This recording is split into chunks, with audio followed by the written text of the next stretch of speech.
Well, I'm so glad that you could join me here this evening at this really interesting house. It is a historic house. It's built in 1880. It's on the National Register. It was Frank Sanborn's wife's childhood home, and then they lived right next door after that. So the homeowners have also lived here for quite a while. They moved here in 1985. They were drawn by the history of the house, but also the historic feel of the house. The really old bones and big windows and old hardware. But she has been a contemporary art dealer, and so came to this old house with that aesthetic. And I think it's really interesting to see how the historic and contemporary meld, both in home design and in an approach to the holidays. So come along with me and I'll show you a lot more. So when we go inside, I want you to have an eye out for all of the greens that the homeowner has incorporated into her house to really celebrate this time of year through the natural world and through bringing green into this deep, dark, snowy time of year. Everything that you see is from her yard, and it's not a huge yard, so I think it's just wonderful to go out and see what you have and spread it around your house, and you know, in another way also really more deeply connect to the place, the time and place that you are, rather than bringing things from far away. It's just a wonderful approach that you'll see here.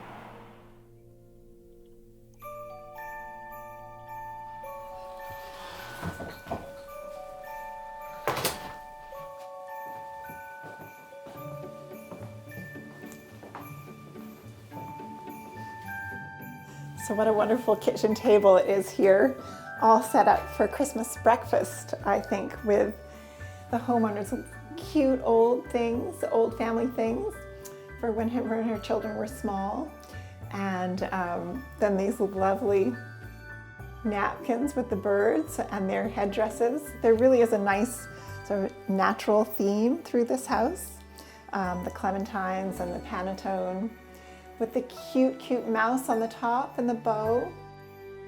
This is a wonderful corner year-round with its bright oranges and orange pillows, and I just love seeing it all set for Christmas breakfast.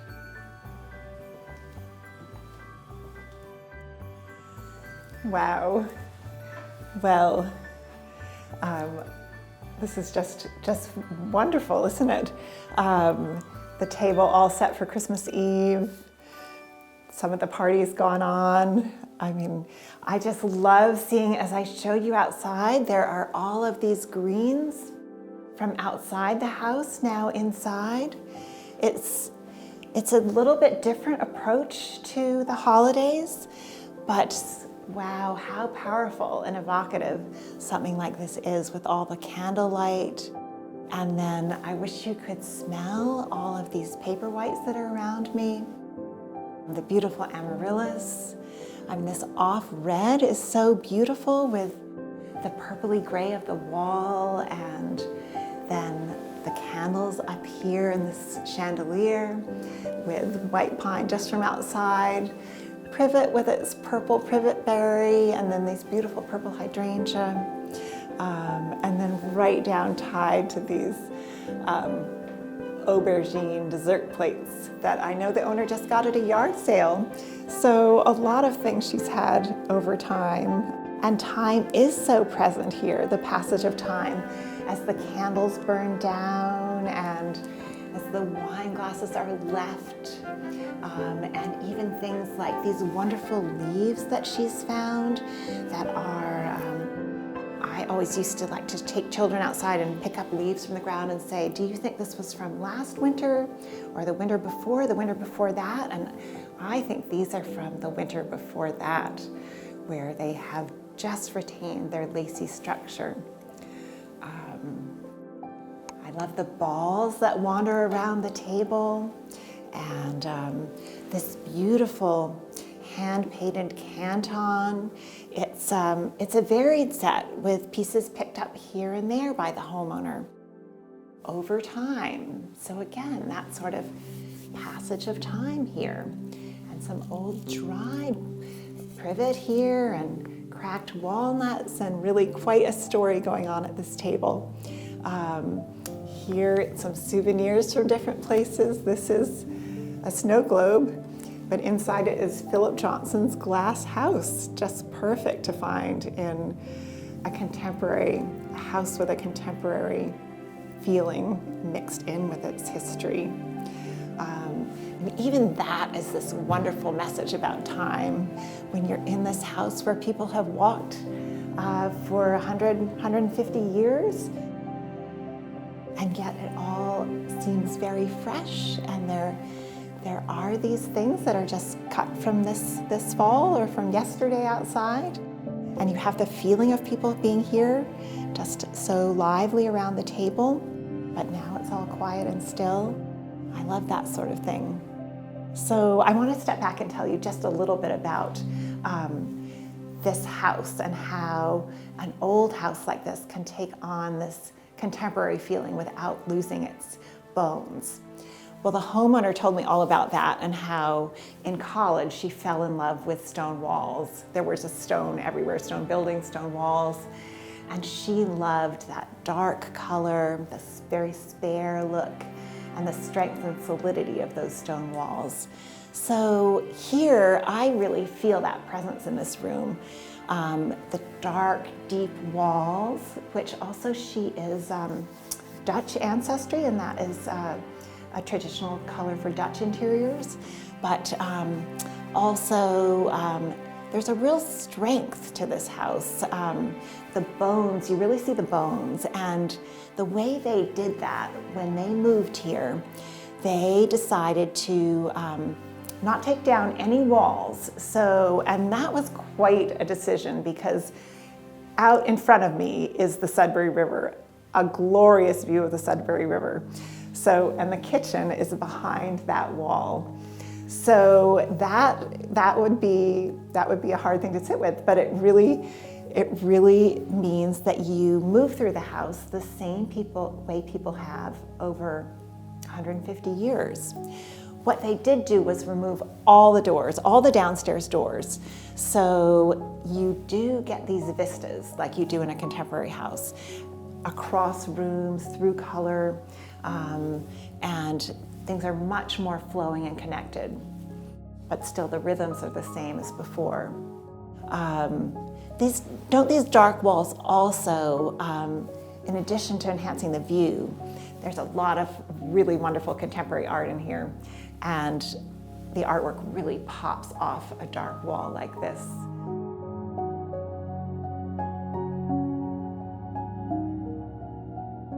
So I wanted to show you some more about this lovely dining room and things that are important to the family here.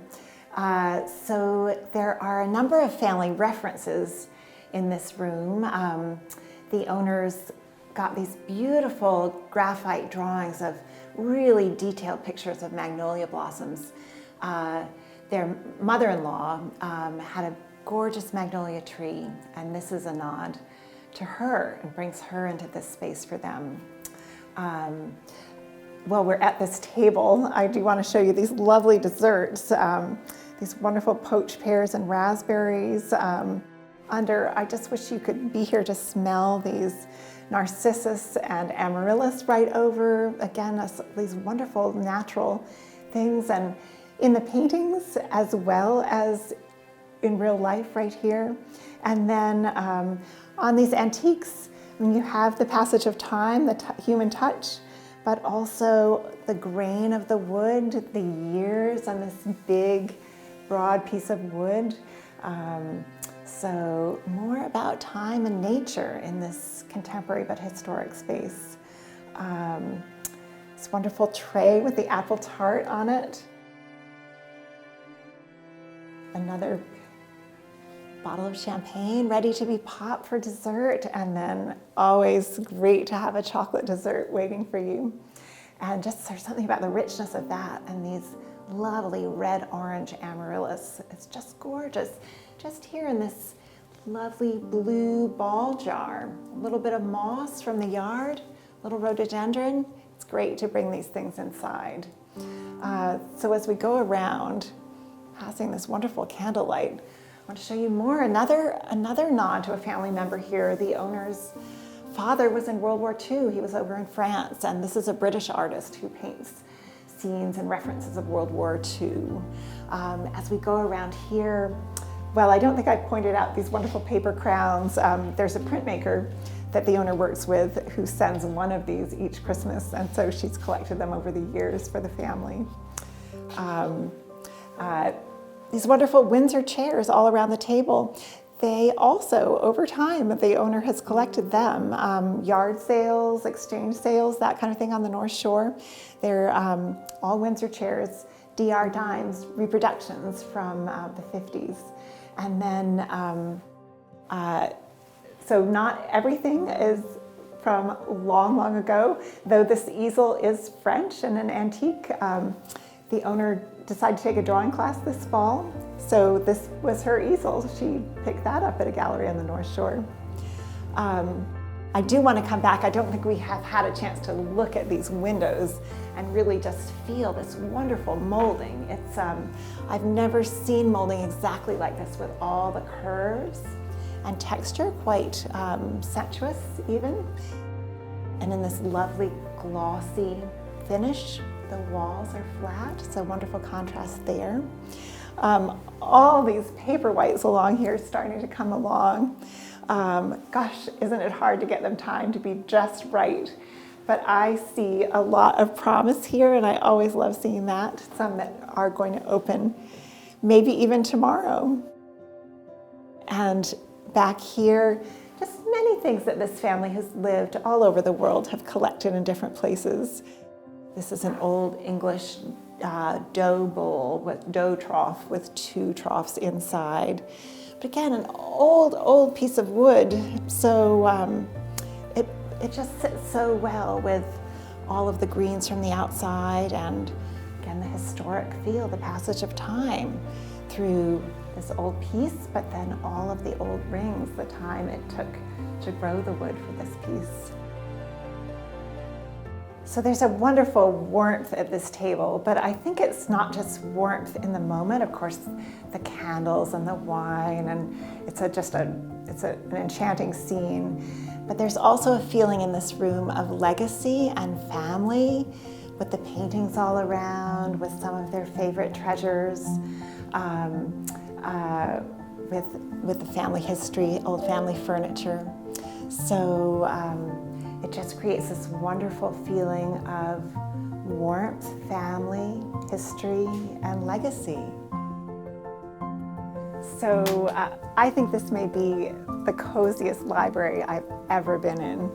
And you know, these walls of books, it's quite a small space, and yet it has a wonderful fire in the fireplace, and these rich green walls. I just am thinking, you know, what is the magic that makes it so snug? Just this one big sofa, big pillows, fur throws.